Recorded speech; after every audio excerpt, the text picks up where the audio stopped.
Pwes, ilalantad ko na ako ay Para sa kaalaman ng lahat, merong mga offer ang bangko na hindi pinapaalam sa lahat. Yung blocking pera ay walang kwenta compared sa umaagos na kwarta. Tatlong dapat mong malaman bago ka magnegosyo. Unang-una natin ay yung blocking pera ay walang kwenta compared sa umaagos na kwarta. Kung galing ka sa pagiging empleyado, ang utak mo ay kung paano makaipon ng blocking pera. Yung pera mismo na bloke na nakikita mo. Pwes, sa buhay pagnenegosyo, entrepreneur, hindi to paramihan ng naiimpok o nakikita nyo na blokeng pera. Pabilisan to ng ikot. Ang ibig sabihin lang yan, ang pera o ang blokeng pera ay hindi talaga iniimpok o iniipon. Bagkus pinapaikot ng pinapaikot. Diyan kasi design talaga ang pera. Yan talaga ang rason ng pera. Dapat yan dumadali, tumiikot. The more na mas maraming nag-iimpok o nag-iipon ng pera, the more na maghihirap ang bansang Pilipinas. Kaya hindi ba siya ng success kung sino may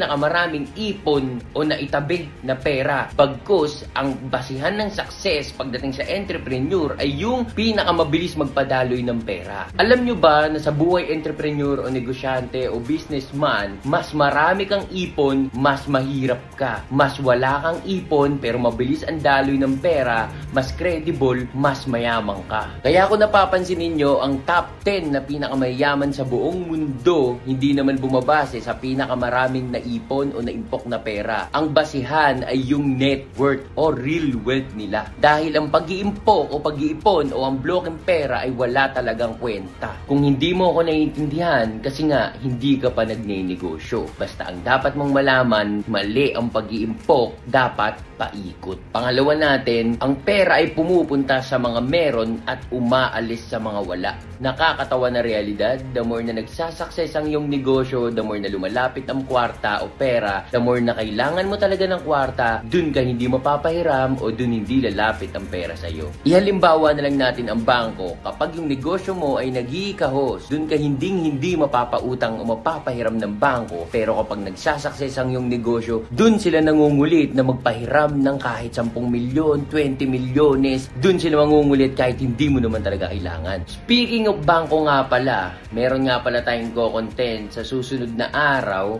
na about sa bangko na pinakamahalaga na dapat nyong malaman. Ano bang alam nyo sa bangko? Savings account, checking account. Pwes, ilalantad ko na ako ay naka-series account. Ano yung series account? Para sa kaalaman ng lahat, merong mga offer ang bangko na hindi pinapaalam sa lahat. Ino-offer lang nila ang mga ito sa mga nakikita nila na marunong magpaikot at gumamit ng tunay na pera. The more na nakikita ng bangko na lumalaki ang savings nyo sa kanila, the more na walang kwenta ang tingin nila sa inyo. Kahit na wala kang savings o maliit ang savings mo sa bangko, pero alam ng bangko umamoy kung sino ang totoong marunong magpaikot ng pera. Basta, pag-uusapan natin sa susunod na video o content ko yan about sa mga bangko, about sa hidden ng bangko, pag-uusapan natin yan. Yung mga teknikan sa bangko, ilalantad ko yan. Yung mga hindi nilalabas na mga mayayaman, sige, i-share natin yan. Ang pangatlo natin sa listahan ay yung failure success. Mag-fail ka man, lumagpak ka man ng maraming beses at sa huli ay mapagtagumpayan mo na yan, wag na wag mong kakalimutan na may tsansa pa rin na pumalpak ka. Huwag mo rin kakalimutan na pag pumalpak ka, may tsansa pa rin na maging successful ka. Kasi yan ang realidad sa pagnenegosyo. Yan ang reality ng mga entrepreneur. Palpak, success, palpak. Walang katapusan. Wala kang maa-assure na pag nag-success ka na, hindi ka na mag-fail. At pag nag-fail ka, hindi ka na magsasucess. Ang buhay pagnenegosyo ay walang katapusang up and down.